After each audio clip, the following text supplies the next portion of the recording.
Carl Buccio is in jail. I have been waiting months to report this guy's real name. He was operating under the alias of Lance Miller. He would rent out the Charleston Lane wedding venue in Willis, Texas, take deposits and payments for weddings that ended up not happening.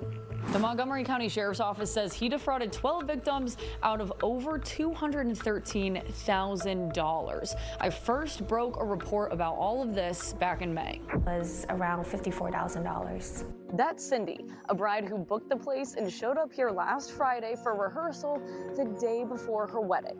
When we all got there, we found the front door was chained up. After that first report, my inbox started filling up, victim after victim coming forward. And after a couple more reports, the Montgomery County Sheriff's Office launched an official investigation later that month. We're also looking into other states and history of this individual. All of that will be wrapped up in together and will be presented to a district attorney's office. That investigation showed that Buccio had been doing this at Charleston Lane since 2023, around the same time that a podcast dropped about Buccio's history hosted by Justin Sales. For 5 years, roughly, I have been tracking down every lead. It has gone through California, it has gone through Los Angeles, San Francisco, it has gone to Austin, it has gone to Houston, it's been all over the place. Sales claims that he has found evidence of this fraudulent activity dating back for decades. For example, this 2008 Daily Mail article accuses Buccio of racking up a $360,000 bill on an ex-boyfriend's credit card. Sales says even he was a victim of Buccio's, saying that 10 years ago, he worked for his failed media company and never got paid. There is some frustration for some people that it took right now for this to happen, that this could have happened at another point in the past and it could have saved the people who just went through this. If he's been doing this for so long, what came to a head here? You had a multi-year investigative podcast that established a pattern of behavior. You also had victims who were very resolute to do something. Rather than rolling over, they really stepped up and they organized and they went to you. They went to the local media. They went to the police. They were very on top of it. To the viewers who have been watching along, stay tuned. I think there's more to come out. I'm sure Sales is right. I think more is to come of this. Right now, Buccio is in the Travis County Jail. He is charged with theft out of Montgomery County and 2 fraud-related charges out of Travis County. Austin police arrested him last week, and he's being held on a $100,000 bond. For Fox 26 News, I'm Abigail Dye. There's a pretty big development in a series of trail attacks across Houston. We've brought you those reports throughout our broadcast. Now, police have just released a sketch of a man that they believe is behind all of these attacks. It's concerning, but Fox 26's Jillian Hartman has been following this story closely from the very beginning, and she's joining us now live along Buffalo Bayou. Jillian, what's new here? Well, police say a pregnant woman was attacked while walking along the Buffalo Bayou Trail here, and they tell us that a man on a bike robbed her and kicked her in the stomach, and tragically, she ended up having a miscarriage because of this attack. It's absolutely heartbreaking. Now police are asking for the public's help to find him, and they believe this man is connected to several other attacks. Tonight, a huge development and several trail attacks. Houston police released this sketch on the man they believe to have targeted multiple women near parks and trails across Houston. In the most recent case, on July 31st, around 7:30 p.m., a woman was walking near Allen Parkway when police say a man on a bike approached her from behind, grabbed her fanny pack that was wrapped around her waist, causing both of them to fall. She said the suspect stood up, kicked her in the stomach, and stole her belongings, then took off on his bike. The woman says she was pregnant at the time and sadly lost her baby because of the attack. Investigators say the suspect is also connected to at least 4 other attacks, including on June 17th along Crockett. The victim shared with me what happened. I was just on a walk in my neighborhood on the sidewalk, and I had AirPods in, so I didn't hear somebody behind me. And I felt just a grab from behind, on my behind. And next thing I know, I look to my left and a man is speeding back up on his bike. Another attack was reported on July 10th near Sabine Street. Police say the suspect touched a woman inappropriately. Then on July 28th, 2 more women reported being attacked, one near Stooge Street and another near Fraser Street along the Heights Hike and Bike Trail. Police released this description of the suspect: a white man, heavy-set, mid-30s, brown hair, wearing a red helmet, black and white shoes, and had a navy blue or dark green bike. Some victims tell me they hope he's caught soon. And when I heard the other women tell their story, I thought that's exactly what happened to me. Feels like it's all related. So if there is a serial groper out there, yeah, I mean, I would hope to get him off the streets, because for me it was just a grab. For someone else, it could be worse. Now, between this new information from police and several victims who have come forward, we now know at least a dozen women have been attacked across the city here. And at this time, police believe that the man in the sketch is connected to at least 5 attacks. If you recognize this man, call Houston Police or Crime Stoppers. Reporting live, I'm Jillian Hartman, Fox 26. Mail theft continues to be a huge problem in our area, and the United States Postal Service Inspection Service, they're offering these rewards to catch the thieves. Over in Montgomery and Harris County, the USPS says that they're offering $100,000 for information leading to the arrest of Dorian Batiste. They say he is responsible for stealing mail and engaging in organized crime. There's another 6-figure reward for information about 2 people wanted for a July 19th theft in Southwest Houston. Well, Fox 26's Leslie Delaspore is live for us outside of Royal Oaks Apartments where that theft happened. Leslie. Yeah, the USPIS is offering $100,000 for information about a mail theft that happened here, and it's leaving neighbors concerned. Take a look at the video. It's very concerning, like, as far as like people's information, social security card, bank information. You can access that, and people can steal anything, money. They can steal your identity. So it's really, truly a red flag. Caught on camera, the USPIS is looking for this man seen breaking into multiple mailboxes with what appears to be a master key just before 7 in the morning, July 19th.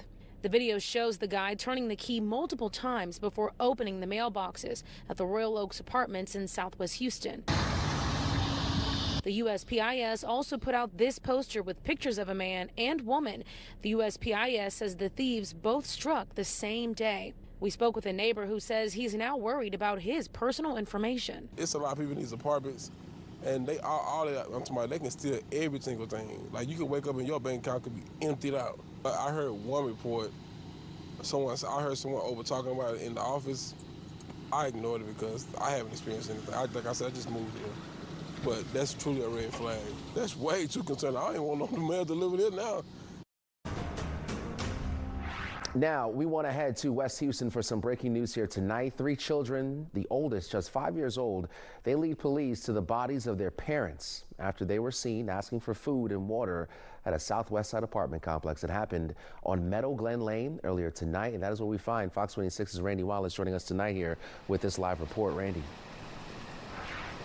Yeah, Anthony, a really disturbing situation. Now, police were called out here at around 5:30 here at this apartment complex on Meadow Glen. 3 children, the oldest one being 5, going to 1 year old. They were found in the courtyard, basically asking people for food and water. When police got here, the oldest child, a 5-year-old girl, told them that her parents had been arguing and they were dead. Officers made entry into the apartment, found an adult female and adult male deceased. We believe it's a murder-suicide at this time. However, our homicide investigators are on scene trying to confirm that through talking to witnesses and with our crime scene units. Right now, the children are fine. They're staying with some neighbors until their grandmother and CPS get here to determine how the children will be handled tonight. We don't don't have any indication that there's any danger to the public at this point. Like I say, it appears to be a murder-suicide. Very sad situation, isn't it? Yeah, very sad. You know, you had these children out in the parking lot basically asking for food. We believe the parents may have been deceased for about 24 hours. You know, the 5-year-old, from what I understand, talking to the officers, was very cognizant and aware of what happened, which is amazing for a 5-year-old. You know, we just encourage people that if they're in a situation where there is domestic violence, to try to reach out for help.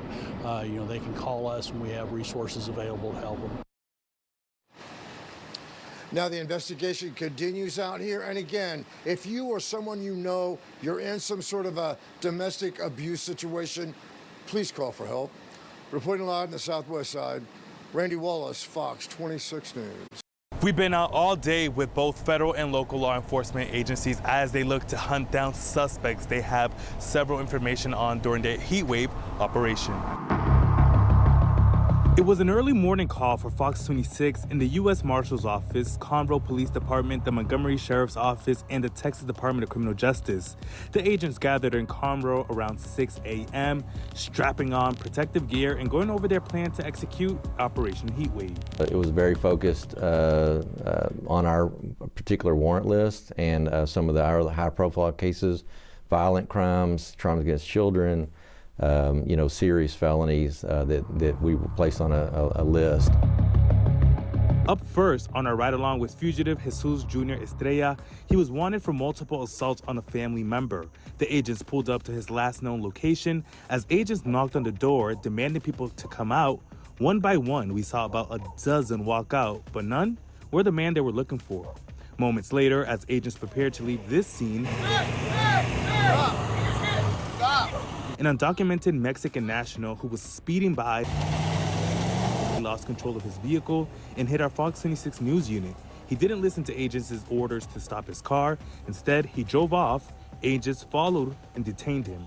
He was taken in by the Montgomery Sheriff's Office and ICE placed a detainer on him. They got a vehicle for a female that we're looking for. The morning started to slow down as agents focused on their attention on Charity Rutherford, who was last seen driving a white car in the morning and was wanted for possession of a controlled substance. Targeting and arresting people with outstanding warrants like this one we saw on Operation Heatwave is a priority for Conroe Police Chief John Buckholtz. We had a lot of warrants that were outstanding. The detectives downstairs would work cases. The warrants go over to the court system, they go through the process, and then they get filed. Following up on the warrants and getting people actually in custody is an important step and something that we're working on here with this program. As we wrapped up our interview with the chief, agents got a tip that another suspect they were looking for, Christopher Richards, wanted for aggravated assault with a deadly weapon, was seen being dropped off at a trailer home not long ago. Agents made their move, and within minutes, not only was Richards arrested, but so too was Preston. He goes by PJ Sackett. This is a prime example how coordination amongst multiple law enforcement agencies can work. Operation Heatwave is one of many that we've done, and you know, the results will reflect how teamwork can accomplish our mission and get these bad guys off the street. Both Richards and Sackett were charged with a felony possession of a controlled substance. Sackett received an additional charge of unlawful possession of a firearm by a felon. The target of this investigation was a fugitive by the name of Chris Richards. He was wanted back in Montgomery County for aggravated assault with a deadly weapon where he shot at somebody. Operation Heatwave lasted an entire week from August 4th to the 8th, and many of the wanted suspects were arrested. Conroe's police chief wants the public to know that this was not a drill or a one-week thing. It's an effort that they're working on every single day. It's not just a lot of victims, it's each individual victim. The individual, one at a time victim, they individually deserve justice. Whatever person has committed a crime against them, they want to see some closure. Both federal and local law enforcement agencies says it is important that they work together and collaborate on resources to get suspects off of the streets. This week, the Heatwave operation saw many be taken, and they say it's a small part of a larger effort that they're doing to protect the community. Reporting in Liberty County, Jonathan Mejia, Fox 26 News. Well, the wedding scammer hits Austin and is accused of falsifying documents to land a South by Southwest conference deal that cost Axios Media nearly 80 grand. Our Abigail Dye broke the story of this man's fraudulent activity in the Houston area, and now she's continuing to follow that trail. You might know him as Lance Miller. His real name, Carl Buccio. I've been reporting on the infamous wedding scammer since back in May. His MO, taking cash from brides to rent out his Willis wedding venue even long after he was evicted. It was around $54,000. That's Cindy, a bride who booked the place and showed up here last Friday for rehearsal the day before her wedding. When we all got there, we found the front door was chained up. Montgomery County authorities say our reporting helped launch their investigation, and now they allege that Buccio took more than $200,000 from 12 victims total.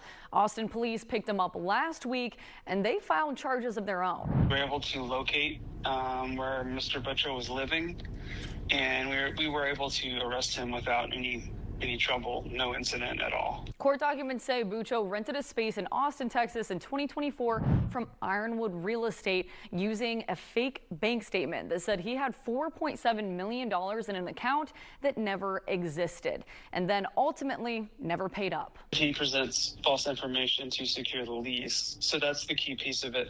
And then he didn't pay his lease. He wrote checks on accounts that had already been closed. But before the fraud was uncovered, documents say that Buccio inked a deal with Axios Media. They rented the space to hold their South by Southwest event, wiring him $80,000. It's my belief that he had no intent of paying Ironwood Real Estate so that he could, in fact, secure the venue with Axios. And so he was able to just kind of get Axios's money.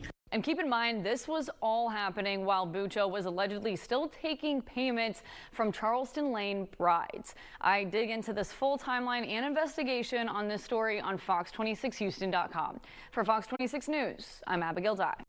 Only on Fox tonight, a 21-year-old college senior loses all of his money in a scam involving Wells Fargo, and the bank says they will not give him his money back.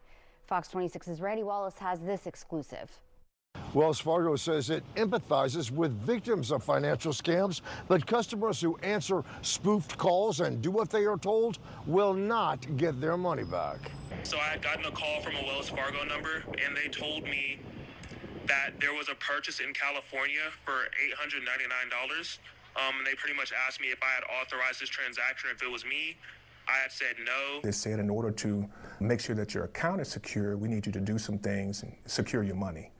So they began to walk him through moving all of his money from savings, took his money from savings and put it in his checking account.